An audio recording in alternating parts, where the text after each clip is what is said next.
என்னடி இது? என்ன ப்ரோ இது? நேற்று என்னன்னா பிளாஸ்டிக் மிஷினை காட்டுனீங்க, இன்னைக்கு என்னன்னா இரும்பு மிஷினை காட்டுறீங்க. என்னதான் மிஷின் ப்ரோ இது? புதுசு புதுசாக ஒரு மிஷினாக காட்டிட்டு இருக்கீங்க. ஆமாம், அப்படியே இங்கே கொஞ்சம் வாங்க, இந்த மிஷினை கொஞ்சம் பாருங்களேன். வெறும் ஃபுல்லாக அலுமினியம் பிளாஸ்டிக் மட்டும்தான் இருக்குது. என்னென்னு இந்த டிக்கு உங்களுக்கு ஃபுல் எக்ஸ்ப்ளனேஷன் கொடுக்குறேன். மறக்காம சேனலை சப்ஸ்கிரைப் பண்ணிவிட்டு இந்த வீடியோவை ஃபுல்லாக பாருங்கள். அண்ட் இந்த மிஷினில் நம்ம ஃபஸ்ட்டு என்ன பார்க்க போகிறோம் பார்த்தீங்க அப்படின்னா, நார்மல் மிஷினில் எல்லாமே உங்களுக்கு லெஃப்ட் சைடில் பாபின் கேஸ் வர மாதிரி இருக்கும்.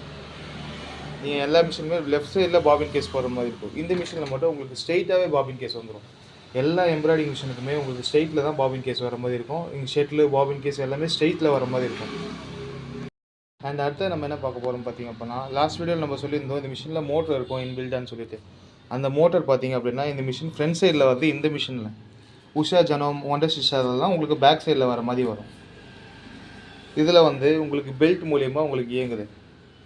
இந்த ப்ளக்கு மூலயமா உங்களுக்கு ஃபுட் பெடல் மூலயமா நீங்கள் ப்ரெஸ் பண்ணிங்க அப்படின்னா உங்களுக்கு மிஷின் ரன் ஆகும். வீடியோவில் சொன்ன மாதிரி இந்த மிஷினுக்கு ஸ்டாண்ட் டேபிள் எதுவுமே தேவையில்லை. நம்ம இந்த ஃபுட் பெடலை ப்ரெஸ் பண்ணிங்கன்னா மட்டும் மிஷின் உங்களுக்கு ஆட்டோமேட்டிக்காக ரன் ஆகும்.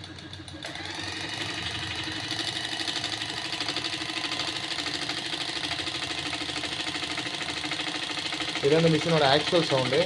ஒரு நார்மல் மிஷினோட இந்த மிஷின் பார்த்தீங்க அப்படின்னா உங்களுக்கு 100 டைம்ஸ் சவுண்டு பெட்டராகவே இருக்கும்.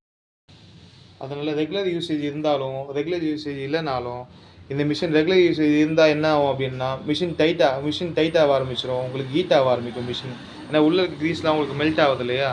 ரெகுலர் யூசேஜ் இல்லை அப்படின்னா மிஷின் கொஞ்சம் டைட்டாக ஆரம்பிச்சிடும். மோட்டரோட சீக்கிரம் உங்களுக்கு காயில் போயிடும். அதனால் மெயின்டைன் பண்ணணும், ரெகுலராக மெயின்டைன் பண்ணிகிட்டே இருக்கணும். ஷெட்டிலுக்கு மட்டும் நீங்கள் எப்பயுமே ஆயில் ரெகுலராக வீக்லி ஒன்ஸ் இல்லை டெய்லி கூட நீங்கள் ஆயில் ரெகுலராக நீங்கள் அப்ளை பண்ணிவிடலாம்.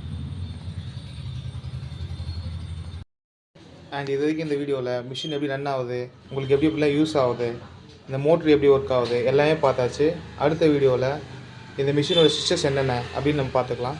அது வரைக்கும் உங்கள் டிகே.